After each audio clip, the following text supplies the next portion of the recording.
Salut à tous, ce soir c'était soirée Europa League, on s'est régalé. Il y avait deux matchs, les quarts de finale, aller simple en Allemagne. Il y avait Inter Milan Leverkusen et Manchester United Copenhague. On s'est vraiment régalé. Allez, c'est parti pour le résumé. On commence le match qui s'est passé à huis clos au stade de Düsseldorf en Allemagne. Donc voilà, on a deux grosses équipes, même si l'Inter Milan est favori. Donc on commence le match. Leverkusen domine les quelques premières minutes, mais après ça s'inverse la tendance pour l'Inter qui enchaîne ses attaques. Lukaku tire une première fois dans un défenseur. Plusieurs actions plus tard, Lukaku tire dans le gardien, c'est renvoyé directement sur Nicolo Barella qui ajuste froidement Hradecki, le gardien de Bayer Leverkusen, et ça fait 1-0 pour l'Inter Milan à la 15e minute. Seulement 6 minutes après que l'Inter rentre dans la surface du Bayer Leverkusen, la passe est faite à Lukaku. Lukaku se retourne, essaye de tirer mais tombe, sauf que le ballon rentre tout doucement dans les cages. Ça fait 2-0 à la 21e minute, déjà 2-0 pour l'Inter Milan en 6 minutes, 2 buts. Enfin 6 minutes d'écart entre les deux buts. On a vraiment droit à du spectacle. Ensuite, attaque du Bayer Leverkusen. On fait la passe à Kai Havertz sur le côté. Kai Havertz qui frappe, et oui, le but de Kai Havertz.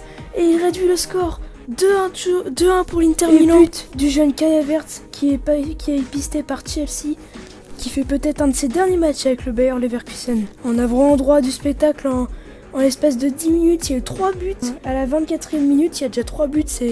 On a vraiment droit à du spectacle. Ensuite, l'arbitre siffle main dans la surface d'un joueur du Bayer Leverkusen. C'est pas évident. On regarde le ralenti, l'arbitre va voir la VAR. Il touche le haut de l'épaule, on sait pas trop si c'est volontaire ou pas. Il n'y a pas de pénalty. Pour moi, c'est une bonne décision de l'arbitre. Ça continue. Le match continue. Voilà, mi-temps 2-1 pour l'Inter Milan. Le résumé de la deuxième mi-temps, c'est que l'Inter attaque et domine. Après, le Bayer Leverkusen essaye de contrer. Mais la défense de l'Inter est très compacte et format un bloc très compact. À la fin, Alexis Sanchez tente deux frappes qui ne passent pas. Leverkusen tente une attaque. À la dernière minute, Eriksen, qui est rentré en jeu juste avant, arrive dans la surface. Et sauf qu'il est taclé, il est tiré par le bras. Donc penalty pour l'Inter Milan. L'arbitre va voir la VAR et décide d'enlever le penalty parce qu'il y a une main juste avant. Franchement, la main elle est dans la faute, je comprends pas.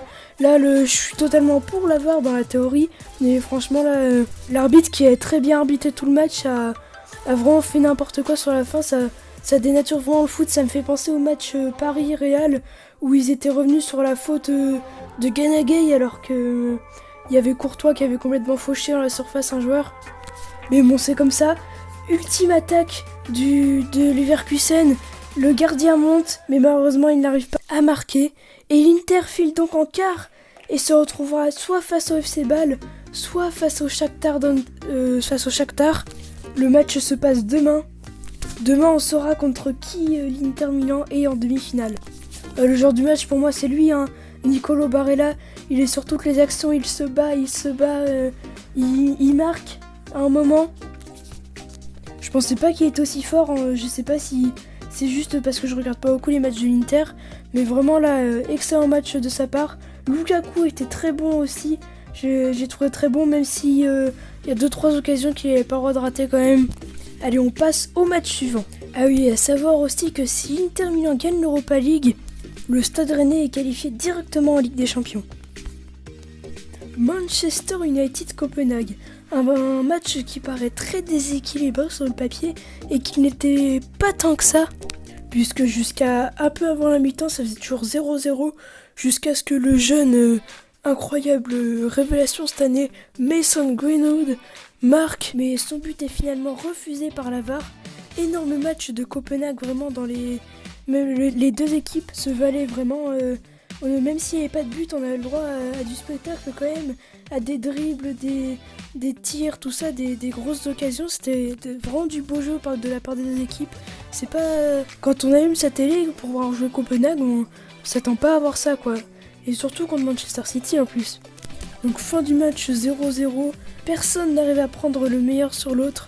Prolongation donc, et dès le début des prolongations, attaque de Manchester United et penalty sifflé car faute dans la surface. C'est Bruno Fernandes qui va tirer sur ce penalty, mais juste avant l'arbitre va vérifier à la VAR et oui effectivement il y a bien faute. Et Bruno Fernandes, le portugais, le très bonne recrue de Manchester United cette saison, va courir très vite, faire un gros tir et va transformer ce penalty 1-0 pour Manchester United. Et ce sera le score final à la fin du match. Manchester United a donc eu du mal à venir à bout de Copenhague, mais file finalement en demi-finale et affrontera soit les Wolves, soit le FC Séville. Voilà, ce résumé est terminé, j'espère qu'il vous aura plu. Si vous voulez le résumé en direct, je vous invite à aller voir mon compte Instagram, je fais les résumés en direct de certains matchs dans les stories. Abonnez-vous et je vous dis salut!